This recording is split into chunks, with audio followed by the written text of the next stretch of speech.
Good afternoon. After Gilbert, but I was thinking, what else can I talk about? But I'm going to give you a different perspective, no? Because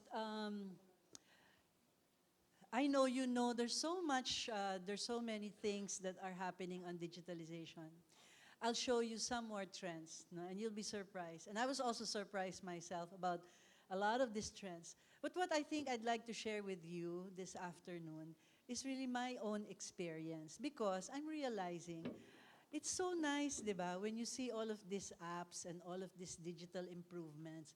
But my own personal experience doesn't tell me that my team, not my team, but my organization or my employees or the employees that I have are really ready to get into it.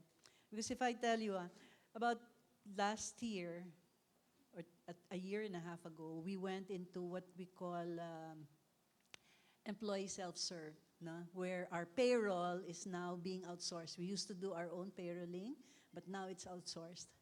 And of course, there were two types. Either you go on web attendance or web time, or you still do the clocking in, okay? Or tap, we call it Tito machine, kasi tap in, tap out, Tito machine. But one thing I realized when we already implemented the employee self-serve and the manager self-serve, I wasn't getting the results. And then I tried to dig in, why am I not getting results? And I'm finally finding out that the people in the line, because our own company, were dispersed in a lot of areas. And I have a site in Bacman where my company is in geothermal. We produce geothermal energy, okay? So the people that we have are really in the far-flung places of from Ilocos Norte all the way down to Kidapawan, where you just had your recent earthquake. Where there is a volcano, that's where we are. That's how it is. So I'm realizing that most of the employees that we have didn't know how to navigate. So it was taking us a while to get all our attendance, and people were really so disappointed because people weren't ready. And this afternoon, what I'm going to share, I think, more to you would really be how to really prepare your own employees to go into this. Because it's so nice to have all the apps, no? But one is, are your employees really ready for it? Okay. And second is that, how are we as HR practitioners preparing for it? And if we're already there, no, what else do we do? Because there's a lot of disappointments. Okay. So the first slide, how do you click this? Just the arrow? Okay. So as you know, there's so many things that are actually affecting our digital technology. Diba? It's not as if it just came in about 5 years ago. Matagal na to, diba? It has been there for quite some time. When you had your ATM, no? And it evolved now, even your music, your transportation, everything, choices are already there. Shopping is already digital. And today, if you don't know how to navigate a Grab, magko-commute ka talaga, di ba? O pipila ka sa MRT. Or you will have to buy your own car. Or if you don't know how to use your PayPal, no, mahirap because there are some in fact, I don't know if you've eaten dun sa Eat Out. Have you eaten in Eat Out? Eat Out is like parang a food court, but you cannot pay in cash. You have to pay through digital device, either PayPal or GCash. No? So it's all, there's one in Capitol Commons. I remember that because my nephew is there. So it's been there for quite a long time. No? Okay. So there are a lot of, I was always reading Tribe Global, and there were actually 10 trends that is going to affect the way we do things in HR. No? And it's really affecting not only the employees, but also us, HR, no, our HR practitioners, in these new trends. And some of which were already discussed by Gilbert earlier. One is virtual reality. Can you imagine virtual reality in training? And I know a lot of companies, I've seen this when I went about 2 years ago in Google, no, they were using virtual reality, ganyan itsura, virtual reality as part of their training. No? They use a device so that you can simulate even on safety. So I think this is something that is going to be here probably in the next 5 years. Kasi normally we're behind a bit, di ba? But I'm sure this is going to happen already. This is being used in Samsung. So if you are in in this kind of industry, most likely you will have this already. It's being used in UPS, in mga software companies. So this is something that is very inevitable. Another thing is the digital employee engagement, and I think a lot of companies are already using this. Are any one of you using an app for engagement? Anyone? No? So meron yan yung Woo board, no? That helps you. The one that you had in your how do you call that? Coach? Klutz, no? Klutz. Is something, it's a game, and you can use that. There is also what you call a Chimp Champ, which is an app to measure how happy your employees are. And you can, and if you have an iOS or you have an Apple, you can have an array of different apps that you can use for this. And this is something that a lot of companies are already using, most especially in BPOs or those in the software industry. In our organization, what we use in Burgos, because there are only 26, this is our windmill farm. There are only 26 employees, and they don't time in, time out. We have an app, no? I just forgot the name, but it actually tells us where the person is because it's in their device. So for as long as you have your phone, you know exactly, GPS. So you know exactly where that person is. And you know whether he's in the site, so he doesn't have to clock in. But we know exactly that this person is there. So, and so if in case there's a safety issue, we know where that person is. So it's really tracking him. And that's a device that's an app that we're actually using. Another thing is blind hiring technology. Are you familiar with this, yung voice, the voice? Di ba yung the voice, the judges are turn their back, no, to the audience. And what you just hear, this is actually what you call blind hiring technology. There is a device that helps you determine an AI, an artificial intelligence, that tells you you're only being assessed on the basis of how you present yourself. No? If you recall earlier, there was a video that shows and examines every twitch that you have on your face, no? And then para unbiased. This is actually to reduce the biases. So this is what you call a blind hiring technology. And most, what I know is that the Amazons are using this. No? Pero wala pa yan dito. What I know is that I was talking to Cora Cora Corpus, no? And I think Lisa Magpano, no? Who has HR Avatar. This is similar to it because what the person does is that goes into your web, and that's the avatar is connected, and you can do your interview, and a robot will actually initially interview the employee, and then after which they give you an assessment of the employee. That's what I have seen so far in the Philippines, no? Not the one that was presented by Gilbert. And this is HR Avatar presenting. So that could be a blind HR technology for me because it uses robots, and then it assesses you, and you only get to see the employee when it's really fully at the third screening. Wellness, wearable, and mobile tech. This is another trend that we see because most companies now are very interested in health.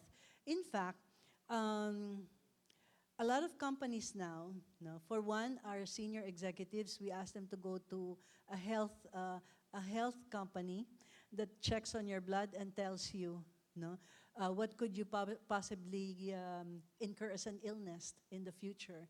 And that could be part of your medical benefit, diba?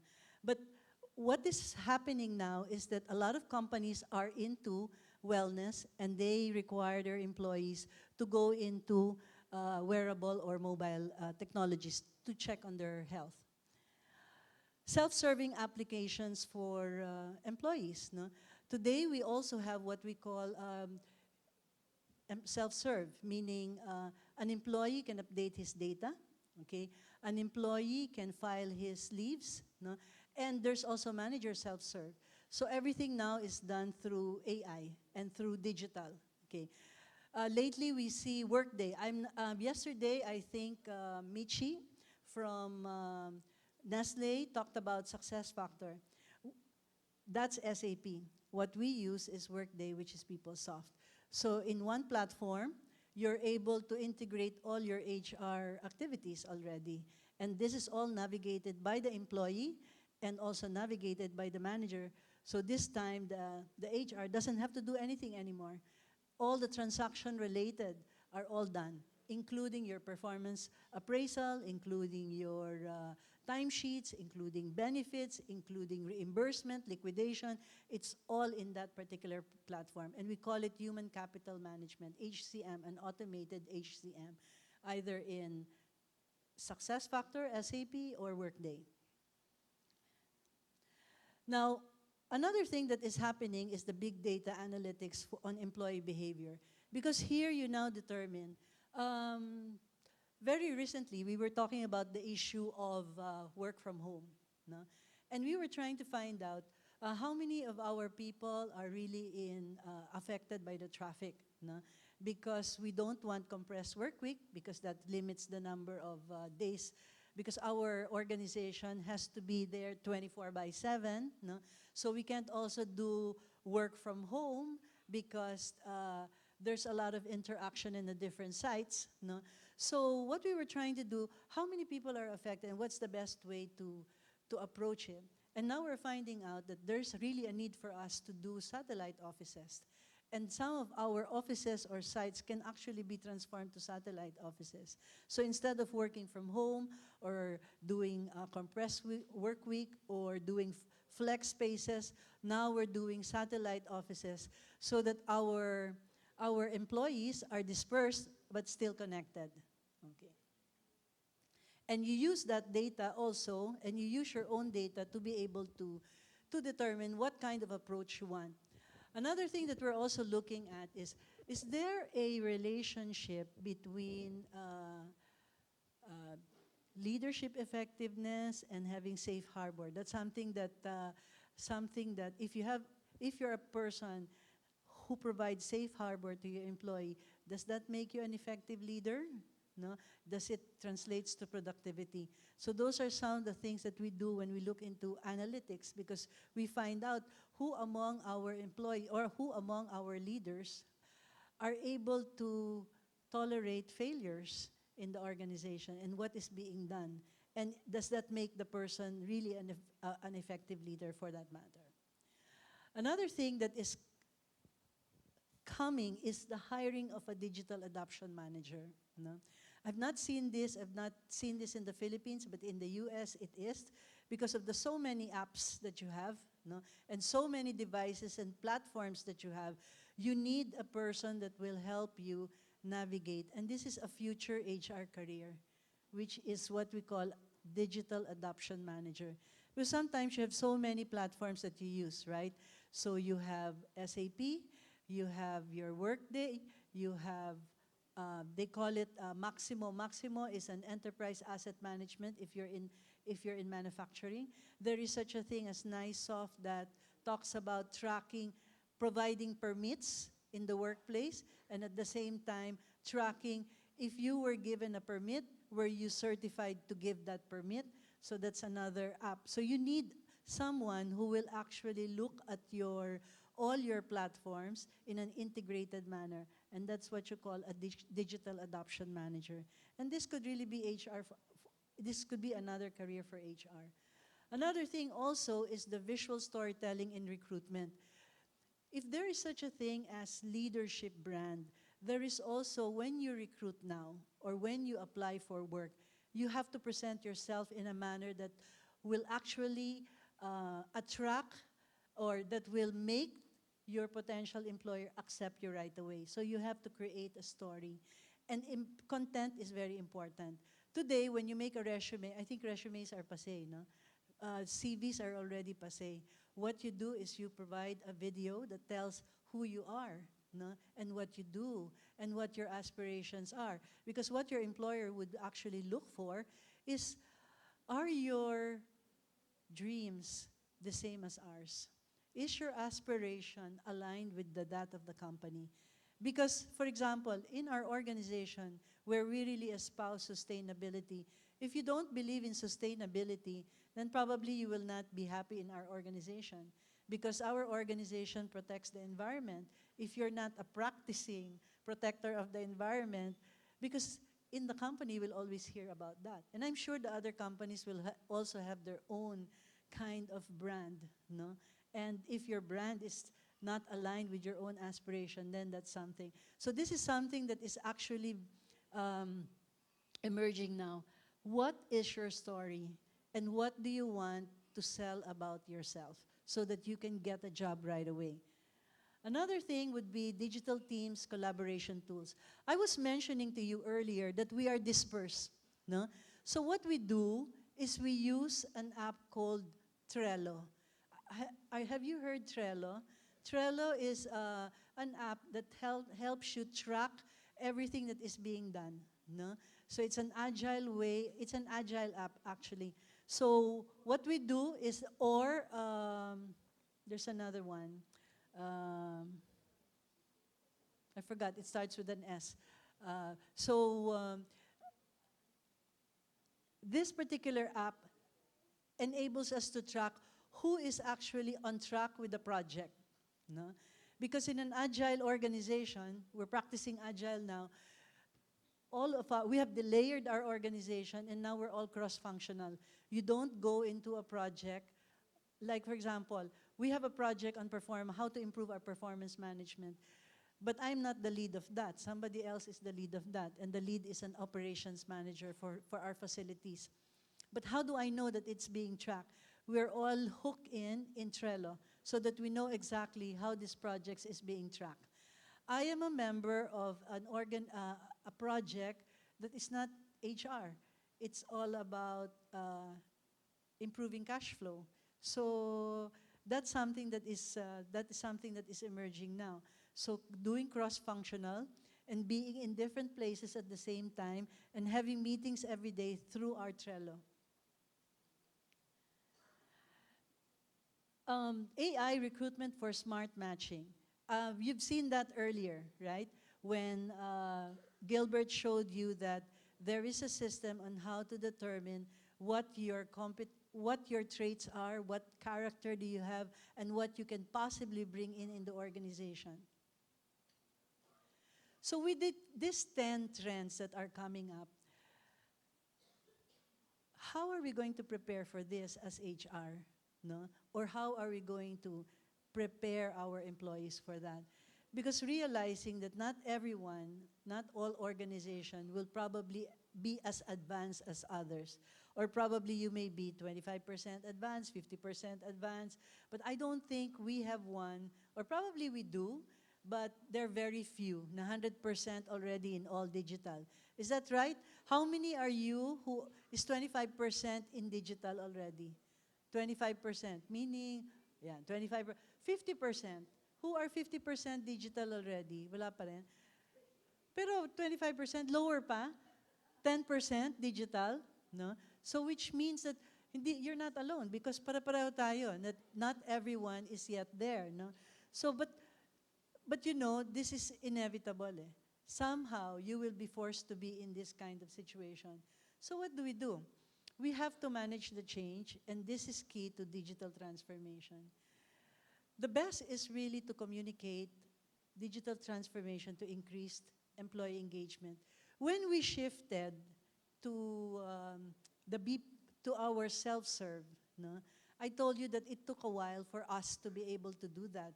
What we had to do is to teach them, you know, our old folks, marami kasi kami, 50% of our population are already 50 and over, and the rest are 40 and below. So what we had to do is to teach our 50 and over how to navigate their computer, because it's in the computer, how to open it, mind you, how to open it, and then how to navigate the application. We even asked them because the company is asking us to go in speed, so we have to enroll them to Viver so that every day they can actually provide. So not everybody are like the younger folks. You still have a lot of your employees who are still nasa ibang technology pa. So it's very important to explain to them why it is being done, because if they don't know the reason behind it, they're not going to touch your technology. So digital communication is really all about the message through digital device, no? And it's any type of information seen digitally. How are your employee data covered today? Is it through Excel? There is a human information system? No? So, is it already SAP? Who are in SAP already? Oh, konti pa rin. Excel. Your data is in Excel? Oh, konti pa rin. So how is your employee data? Manual? 201 file? Nakaganon pa rin, no? A lot of them in 201 file. So this is also another thing that you have to prepare, not only communication, no? But also looking for people who can actually help you to transform yourself into the digital workspace. And there are very few people who are like that, no? What we did was to develop from within, hired a trainer to help us out, no? And now these trainers are also the ones helping us out cascade the digital transformation. We had to do a lot of town hall meetings. We had to do focus group discussions. We had to do mentoring. We had to do practice so that employees will learn how to cope with digital transformation. But there is such a thing as personalization at work. When you're organized today, a lot of companies are already doing things very fast, okay?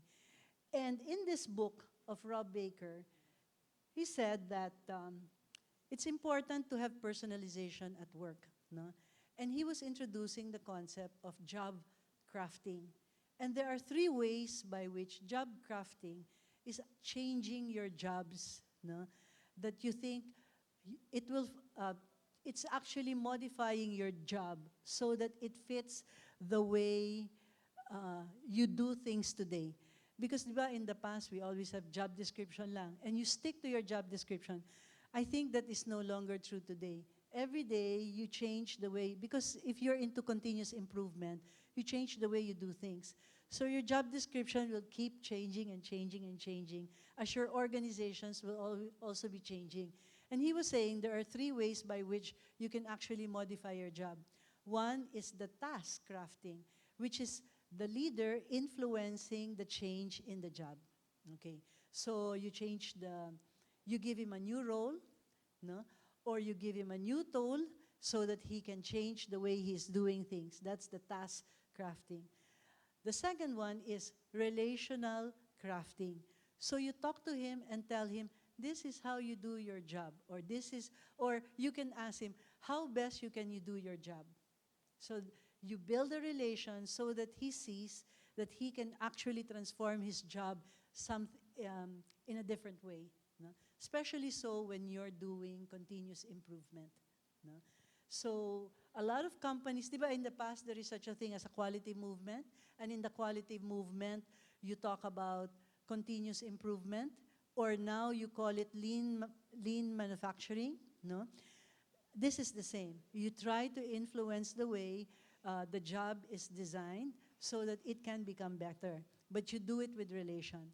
The other one is really, the last one is the cognitive crafting, no? Or perception crafting.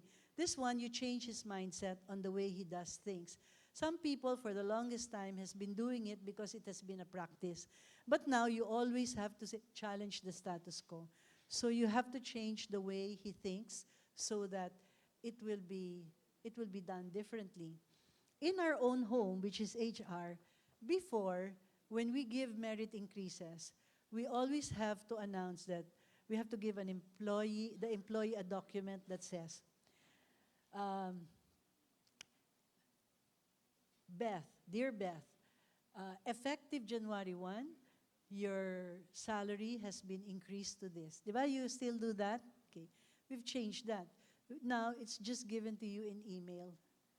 Because what is important is the conversation that happens before the announcement comes in. So what we're encouraging now is more discussion between superior and subordinate to tell the person that, I've promoted you to this role because I believe that you are ready for this role. And the appointment letter that we used to send to the employee is now on email, just to tell you that effective so-and-so, you'll get an increase and an adjustment, and your new benefits will be this. So we do this for merit increase, for promotion, for appointment, for anything. And this was an idea of our own employee that says, I don't need it because it's an extra paper, no, that you have to use. Plus, anyway, we are on Google Drive, so I can just save the email and I can put it in my drive and it's there in the cloud forever. As compared to having a paper and you forget what the paper is and you might even forget it. But this is also our thrust in terms of sustainability. So we don't really give paper or appointments now. So that's a different way of doing things. But now, instead of typing it and giving it out and doing mail merge, we just put it on the drive, we just give a password, and he is the only one who can see his salary. So there are a lot of ways by which you can actually improve on the way you do things. Okay. Adapt the agile way of work.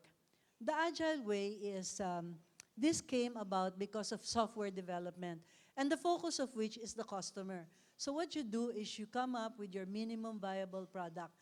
Before, what we used to do is you finish the entire project, di ba? When you have a project, gagawa ka ng isang activity. You finish the entire project, you get the approval, and if it's not approved, you go back to the drawing board, right? Now, it's no longer that kind of methodology. What we do is that you, the customer, should be our sponsor, and we partner with you. So every step of the way, I get you involved. So I know exactly whether you're okay with this step, and then if you're okay, we go to the next step. So you go and do sprints for it. So a sprint normally is about 2 weeks, so you get things faster. This is just making sure that you do things in a faster way. Today, when we have meetings, we only spend 15 minutes. Before, we used to have meetings for an hour. Because when we do the meetings today, we only ask 3 questions. What did you do today? What are you doing today? What did you do yesterday? And the third question is, what help do you need? So those are only the 3 questions, and we do it for 15 minutes if you have a big group. You can even do it in 5 minutes if you have a small group. I remember before, diba, we used to use Post-it. Now more Post-it are being done because what we do is when you use a Kanban approach, you just post things of what are you doing, what have you done, and what will you still do. So these are agile way of doing things. So we don't normally spend a lot of time in meetings, no? Because meetings actually reduces your productivity. And meetings is only a venue for you to really, talk and converse and eat. So we were able to save a lot on that, no? So that's the agile way. But we have to teach people the agile way. You have to have a coach to facilitate the agile discussion. Because if you don't have a coach, it's very difficult to, people always usually go backslide on their way of work. But this is the most important thing, no? In technology, when your job is already through digital or through a certain platform, you lose out on the conversation, diba? And what's happening is that a lot of people are insecure about, what am I going to do now when all the activities that I do has already been in a in a platform. We used to be 72 people in HR. We've now cut it down to 36 because of digital. And because most of the transactional are already in a human capital management platform. And in everything that we do, we use an app. But these 36 people that we have retooled them, and now their focus is really into partnering. So now what they do is just to talk and converse to people and to leaders and on the ground. Our approach has been customer-centric. I have two groups, one HR partnering and another HR operation, but their job is just to do conversations and finding out how well the person is, because everything that has to do with HR is already in the platform. So in building relationships now, we always practice mindfulness because of the speed. Your digital platform actually makes you work faster and do more projects faster, no? Or you handling more work. But people sometimes get overwhelmed by the number of work and projects that they do. So what we do is we practice mindfulness. We make sure that the person has a time to, as we call it, chillax, and have your own space, no, so that he doesn't get overwhelmed.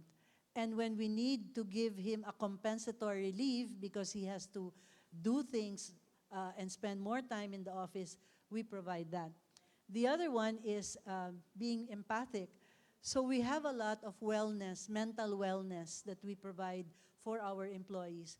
We have an employee assistance program that an employee can just call and just download, and he need not be known to the other person on the line. And what we do is we pay this is actually outsourced, and we just pay this organization just to talk to our people who wants to download if the person is already stressed, okay? And then of course, we take responsibility and we make sure that the person is actually taken care of, because that's one of our values, which is employee welfare. So we are now proactive. We need to be proactive to let our boss know that what's the best method of work. So we do, I think the key here is really to have a lot of communication and a lot of personal interface, because technology will be there all the time. But what we will not lose is that relationship and interaction that we have with our employees. Because and this is a wonderful quote that I wanted to share with you, that the greatest benefit of the arrival of the artificial intelligence is that the AI will help us define humanity because of data, because of analyzing the data, and because of the platform that we have. But we need AIs to tell us also who we are, because there's a certain point where technology can only get in. I don't think we will lose our jobs, but we will have to shift in the way we do things. If you're doing a lot of transactionals today, I think you will have to rise above that and go into other things that will actually be more people-focused and customer-focused. So this is what I had to share for you.